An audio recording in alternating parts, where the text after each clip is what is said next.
Things are going from bad to worse to even more horrible as a Manchester United fan right now. Not only are fortunes on the pitch being extremely poor, more cutbacks are being made. Another 200 jobs are said to be lost at Manchester United as part of the latest cost-cutting measures put in place by the new part owner of the club, Sir Jim Ratcliffe and Ineos. Let's have a look at this, guys, because this is just plain sad. As simple as that. There is no positive way to look at this, and the benefits of Manchester United doing this financially, I believe, are very, very minimal. I understand they want to cut losses and cut the expenditure of the club, but this is 200 people's lives at the end of the day, and it's really, really horrible. But yeah.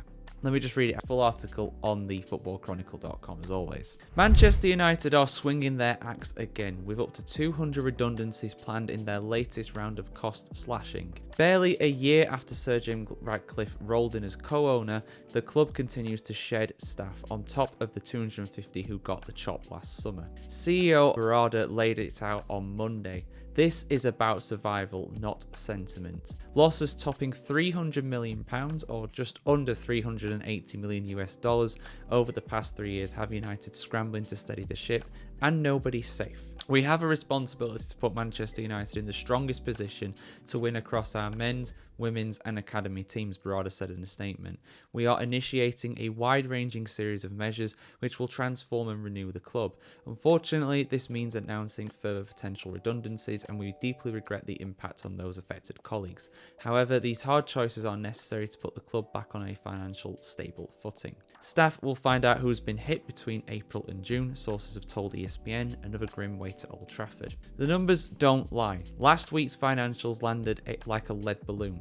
£198.7 million in revenue from October to December 2024, down from £225.8 million a year prior. We have lost money over the 5 consecutive years, Barada said. This cannot continue. Our main priorities as a club are delivering success on the pitch for our fans and improving our facilities. We cannot invest in these objectives if we are continuously losing money. 5 years of red ink and the Glazers' shadow still looms. Ratcliffe's Ineos crew inherited a mess. That is going to be a key part of this, and I will speak about that at the end of the video. It's not just the jobs on the block.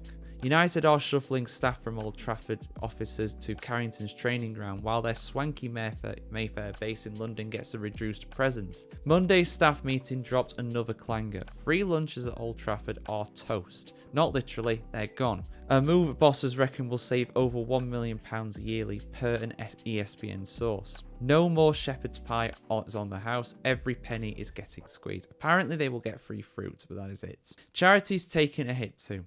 Sources told ESPN the club is dialing back donations, zeroing on the Manchester United Foundation and Disabled Supporters Association.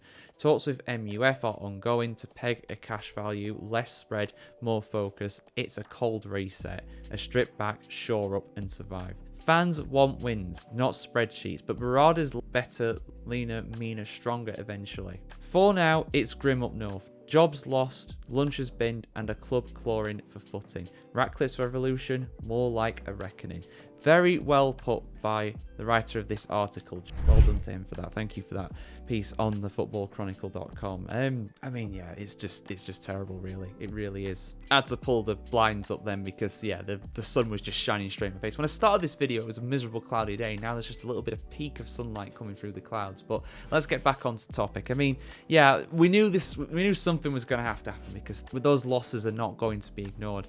They are making big losses, Manchester United, and something has to be done. Unfortunately, it usually comes down to the average Joe, John and Jane who work for these kind of places. They're the ones who obviously kind of get the brunt of this regime, really. It's not unique to Man United, it's across a lot of businesses. This is what happens, and it doesn't make it right, but it's just the reality of it. But the thing is, at the end of the day, the savings that we're making from this is very minimal. You know, you think about how much Anthony has cost Manchester United, not only in player wages, but also in the transfer amount that he came for in the first place.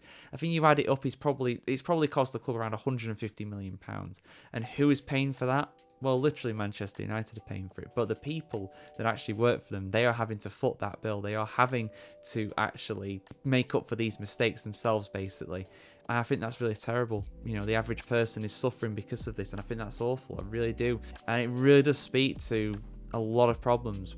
And the biggest problem for me is still the Glazers. I'm sorry to say again, but it's the Glazers. I have to say it, because the reason why Ratcliffe is doing this is not because he's some benevolent, evil business owner or something like that. Look, he might be that. I don't know. I don't know the guy personally, but you know, devil's advocate here, because the real Satans in all this are the Glazers. The reason why Man United are struggling so bad financially is because of the interest payments they're having to pay to the Glazers in terms of the debt.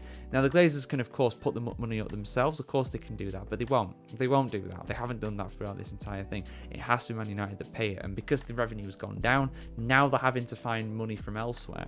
And in order of cost, ESR and FFP and all that sort of stuff, it does mean, unfortunately, that the only way for Ratcliffe to do that is to get rid of some of the people working, reduce the expenditure in other ways. They can't just get rid of Anthony. If they were to do that, they'd have to give him a massive payout on his contract, and then they'd fail PSR. So it's like, what do you do? And I hate it. I really do. I understand why they've done it. I don't think it's right, but I get why they've done it. But the biggest villains in all this has to be the Glazers, and that has to be what's got, you know. Ratcliffe is the one bearing the brunt of this in the PR. You know, everybody's having a go at him for this, but it's the Glazers, really. They're the real ones. What they did 20 years ago are now affecting Man United hugely, and will continue to do so, and it's probably not going to get better for some time yet. Simple as that. But guys, let me know what you think in the comments below. Is this Ratcliffe's failure? Is this the Glazers' failure? Would you have done the same thing in their position? Is it a necessary change to have to happen? Your thoughts in the comments below. See you soon for some more content here on thefootballchronicle.com. As always, guys, well, have a great day, have a great week. See you very soon.